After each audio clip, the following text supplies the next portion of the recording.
Pushpa 2 cinema ఏ వివాదాల మధ్య release అయింది, ఏ ఛాలెంజ్ల మధ్య రిలీజ్ అయింది, ఇప్పటికి కూడా దానికి సంబంధించినటువంటి చర్చ హై లెవెల్లో జరుగుతున్నటువంటి పరిస్థితులను మనం చూస్తూ ఉన్నాం. అయితే ఈ సినిమా రిలీజ్ అయ్యింది, మరి సినిమా కలెక్షన్లు ఎలా ఉన్నాయి అనే దాని గురించి ఒక చర్చ జరుగుతూ ఉంది. మరి కలెక్షన్ల పరంగా చూస్తే ఈ పుష్ప 2 ఊచకోత కోస్తుంది అనడంలో ఎలాంటి సందేహం లేదు. గతంలో ఉన్నటువంటి రికార్డులన్నీ కూడా బద్దలు కొడతా ఉంది. హాలీవుడ్, బాలీవుడ్, టాలీవుడ్, ఇది ఏ వుడ్ లేదు, అన్ని వుడ్ల రికార్డులన్నీ కూడా కొట్టిపాడేసింది పుష్ప 2. సో అంటే కొంతమంది టికెట్ రేట్లు ఎక్కువగా ఉన్నాయి కాబట్టి, కొంతమందికి అందుబాటులో లేవు కాబట్టి 500, 600, 1000, 1200, 3000 దాకా టికెట్ రేట్లు ఉన్నాయి కాబట్టి ఈ ఈ ఈ స్థాయిలో కలెక్షన్లు వచ్చాయని చెప్పి కొంతమంది చెప్తున్నారు. నిజంగా అంటే ఆ మాట వాస్తవం. అందరికీ అందుబాటులో టికెట్ రేట్ అయితే లేవు. ఒక సామాన్యుడి సినిమా చూడాలంటే మాత్రం కష్టం. సరే, ఏదేమైనా కూడా మన తెలుగు సినిమా ప్రపంచవ్యాప్తంగా ఒక చర్చ జరుగుతూ ఉంది. ప్రపంచవ్యాప్తంగా రికార్డులు బద్దలు కొడుతుంది కాబట్టి సో వాటి కలెక్షన్లు ఎట్లా ఉన్నాయి ఏందనేది మనం ఒకసారి చూస్తే కనుక, సినిమా 1200 స్క్రీన్ల పైన రిలీజ్ అయింది. 80 దేశాలలో ఈ సినిమా రిలీజ్ అయింది. అదేవిధంగా దీని బడ్జెట్ వచ్చేసి 500 కోట్లు, అంటే 617 కోట్ల ఫ్రీ రిలీజ్ బిజినెస్ చేసుకుంది సినిమా. అంటే ఎంత కలెక్ట్ చేయాలి? 1200 కోట్ల గ్రాస్ కలెక్షన్ చేస్తే 600 కోట్లకు పైగా షేర్ వస్తుంది. అప్పుడు ఈ సినిమా లాభాల్లో ఉంటుంది.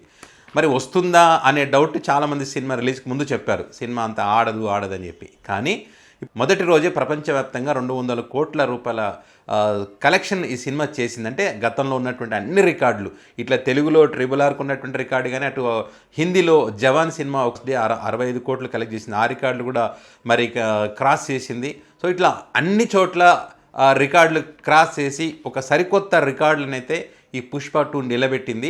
తెలుగులో 90 కోట్లు వసూలు చేసింది, హిందీలో 70 కోట్లు వసూలు చేసింది, కర్ణాటకలో 14 కోట్లు, తమిళంలో అదేవిధంగా కేరళ, ఈ రెస్ట్ ఆఫ్ ఇండియా ఈ ప్రాంతంలో 20 కోట్లు వసూలు చేసింది, ఓవర్సీస్లో 60 కోట్లు, ఇట్లా 200 కోట్లకు పైగా కలెక్ట్ చేసి ఒక్కొక్క సరికొత్త రికార్డును సృష్టించింది సినిమా. మొదటి రోజే రికార్డ్ స్థాయిలో కలెక్షన్ రాబట్టినటువంటి సినిమా. ఇంకా ఈ మధ్యకాలంలో పెద్ద సినిమాలు కూడా ఏవి రిలీజ్ అయ్యేటువంటి అవకాశం లేదు సంక్రాంతిని దాకా. కాబట్టి థియేటర్లకు వచ్చినటువంటి ఇబ్బంది ఏముండదు. వారం తర్వాత టికెట్ రేట్లు కూడా కొంత సామాన్యులకు అందుబాటులో ఉండేటువంటి అవకాశం ఉంటుంది. ఈ వారంలో ఇప్పటికే అడ్వాన్స్ బుకింగ్ రూపంలో ఇప్పటికి ఇంకా అన్ని కూడా హౌస్ఫుల్ అయినటువంటి పరిస్థితి అన్ని చోట్ల, అన్ని థియేటర్లలో కూడా. సో ఖచ్చితంగా ఈ ఫస్ట్ వీక్లో మాత్రం వీళ్ళ బ్రేక్ ఈవెన్ సాధించి లాభాల్లో ఉంటుంది అనడంలో ఎలాంటి సందేహం అయితే లేదు. సినిమా సంక్రాంతి వరకు ఎలా పెద్ద సినిమాలు లేవు కాబట్టి సో మంచి కలెక్షన్లతో సినిమా దూసుకుపోతున్నటువంటి తరుణంలో ఈ పుష్ప 2 సినిమా టీంకి అయితే కొంత బ్యాడ్ న్యూస్ కూడా మనం చూస్తూ ఉన్నాం. ఇది సంధ్య థియేటర్ దగ్గర జరిగినటువంటి పరిణామాలు కానీ, తర్వాత కొన్ని వేరే చోట్ల జరిగినటువంటి పరిణామాలు కానీ, కొంతమంది ప్రాణాలు కోల్పోయినటువంటి పరిస్థితి మనం చూసాం. సో వీటికి సంబంధించి కూడా చిత్ర నిర్మాతలు కానీ, అదేవిధంగా ఈ సంధ్య థియేటర్ యాజమాన్యం పైన కానీ, అల్లు అర్జున్ పైన కానీ కేసులు కూడా పెట్టడం జరిగింది. సో వీళ్ళైతే ఆ జరిగినటువంటి సంఘటనకు సంబంధించి వీళ్ళకి క్షమాపణ చెప్పడం జరిగింది. ఆ కుటుంబాలకు అండగా కూడా మేము ఉంటామని కూడా వీళ్ళు చెప్పినటువంటి పరిస్థితి. ఏదేమైనా కూడా ఇట్లాంటి సినిమాలు రిలీజ్ అయినప్పుడు, ఈవెంట్లు అరేంజ్ చేసేటప్పుడు, ఈ సెలబ్రిటీలు అక్కడికి వెళ్ళినప్పుడు కొన్ని జాగ్రత్తలు అయితే ఖచ్చితంగా తీసుకోవాలి. తీసుకోకపోతే ఇలాంటి సంఘటనలే జరుగుతాయి. మరి వీళ్ళేమో పోలీసులు ఏమో వాళ్ళు మాకు సెలబ్రిటీలు వచ్చేటప్పుడు మాకు ఇన్ఫర్మేషన్ లేదు, ఇంతమంది వస్తారనే విషయం చెప్పలేదు అనేటువంటిది వీళ్ళు చెప్తా ఉన్నారు.